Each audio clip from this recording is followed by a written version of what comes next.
الرحيم الحمد لله نحمده ونستعينه ونستغفره ونؤمن به ونتوكل عليه ونعوذ بالله من شرور أنفسنا ومن سيئات أعمالنا من يهده الله فلا مضل له ومن يضلله فلا هادي له ونشهد أن لا إله إلا الله وحده لا شريك له ونشهد أن سيدنا ومولانا محمدا عبده ورسوله. أما بعد، صدر محترم عزیزم محمود اسعد سلمہ، مہمانان کرام، دوسرے دھرم سے تعلق رکھنے والے بنیادی حضرات، مسلمان اس ملک کے اندر ہم اور آپ گاؤں در گاؤں، ہندو اور مسلم 1400 سال سے تقریباً ایک ساتھ رہتے ہیں. ہمارا کوئی اختلاف نہیں. ہم نے کبھی کسی دھرم کے آدمی کو اپنا دھرم چھوڑ کر اسلام دھرم کو اپنانے کی زبردستی نہیں کی. ہمارا ماننا ہے کہ دھرم وہ چیز ہے جس کو آدمی اپنے دل سے قبول کرتا ہے. اگر کوئی طاقت بزور و زبردستی کسی کو کسی دھرم کا پابند بناتا ہے تو وہ اس دھرم کا پابند نہیں ہو سکتا. آپ دیکھیے، کمیونزم آیا، بخارا، سمرقند، تاشقند، ازبکستان، تاجکستان، پورے روس کے اندر، قزاقستان، قرغیزستان، آذربائیجان، یہ وہ ملک ہیں جو ملک خالص اسلامی ملک تھے، مگر کمیونزم نے اپنی طاقت کے بلبوتے پر مسجدوں کو توڑ دیا، نمائش گاہ بنا دیا، اور 80-90 سال میں یہ لگنے لگا کہ اسلام کا جنازہ نکل گیا. لیکن آپ دیکھیے کہ بزور و زبردستی کوئی دھرم ختم نہیں ہو سکتا. ایک فقیر ملک افغانستان کی دلدل میں دنیا کی سپر پاور پھنس کر دفن ہو گئی، ٹکڑے ٹکڑے ہو گئی، ختم ہو گئی. یہ ملک آزاد ہوئے اور مسجدوں سے پھر اللہ اکبر کی آواز بلند ہونے لگی. اس لیے کہ انہوں نے یہ سمجھا تھا کہ زبردستی اسلام کو تباہ کر کے، ختم کر کے، مسجدوں کو توڑ کر ملک ختم ہو جائے گا، اسلام ختم ہو جائے گا. ایسا نہیں ہے. کوئی بھی مذہب قبول کرنا انسان کے یہ اپنے دل کی بات ہے. دل اگر قبول کرتا ہے انسان مذہب کا پابند ہو جاتا ہے. اگر دل قبول نہیں کرتا تو اسلام اس مذہب کا پابند نہیں ہوتا. ہم اس ملک کے اندر ہندو مسلم کے ساتھ بھائی بھائی کی طرح رہتے ہیں. ہم نے ملک کی آزادی کے بعد بدقسمتی سے ملک کی تقسیم کے بعد سے ہم نے اس ملک کے اندر آپس کے اختلاف کو دیکھا.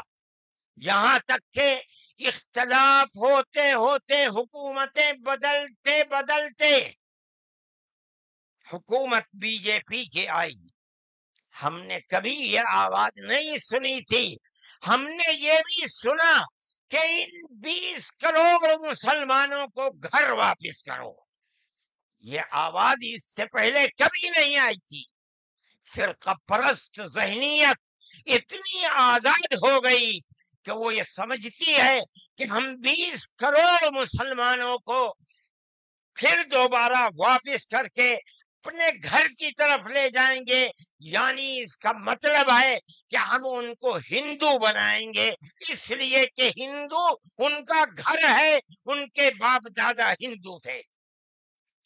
مگر میں آپ کو، یہاں کے دھرم گرو بیٹھے ہوئے ہیں اور میں مسلمانوں کو نہیں، میں پورے ملک کے اندر میڈیا کے ذریعے سے یہ بات پہنچانا چاہتا ہوں کہ ایسا کہنے والے لوگ نہ اپنے ملک کی تاریخ کو جانتے ہیں، وہ جاہل ہیں، نہ وہ اپنے مذہب کی تاریخ کو جانتے ہیں. میں جو بات کہہ رہا ہوں وہ کہہ رہا ہوں اور صحیح کہہ رہا ہوں. میں نے اس مسئلے پر غور کیا ہے.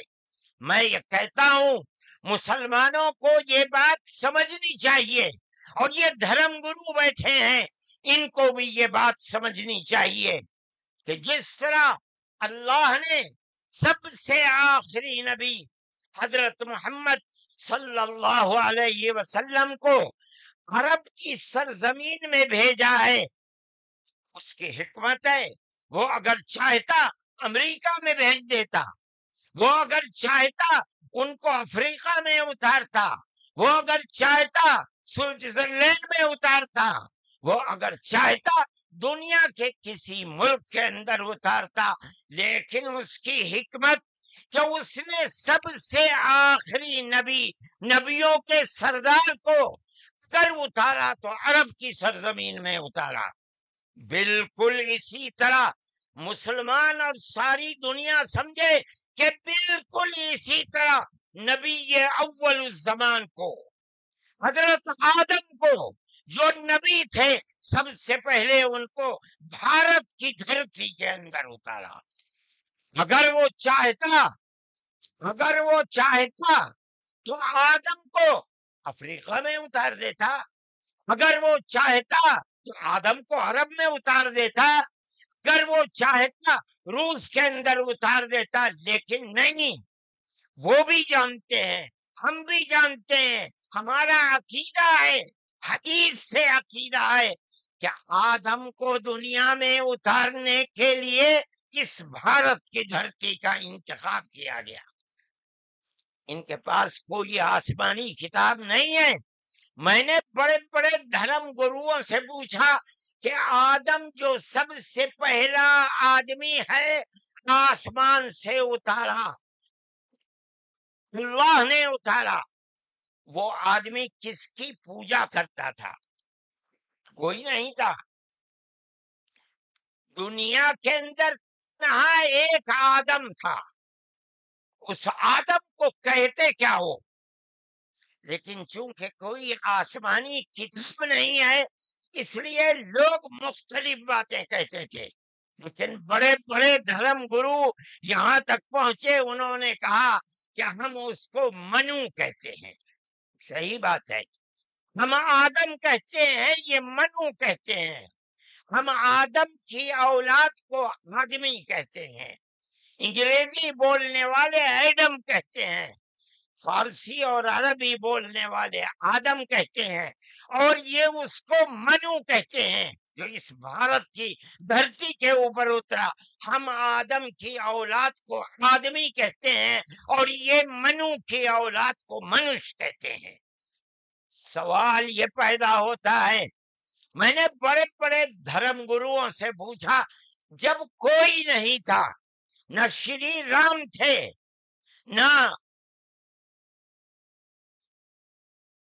برہما تھے، نہ شیو تھے، جب کوئی نہیں تھا تو سوال پیدا ہوتا ہے کہ منو پوجتے کس کو تھے؟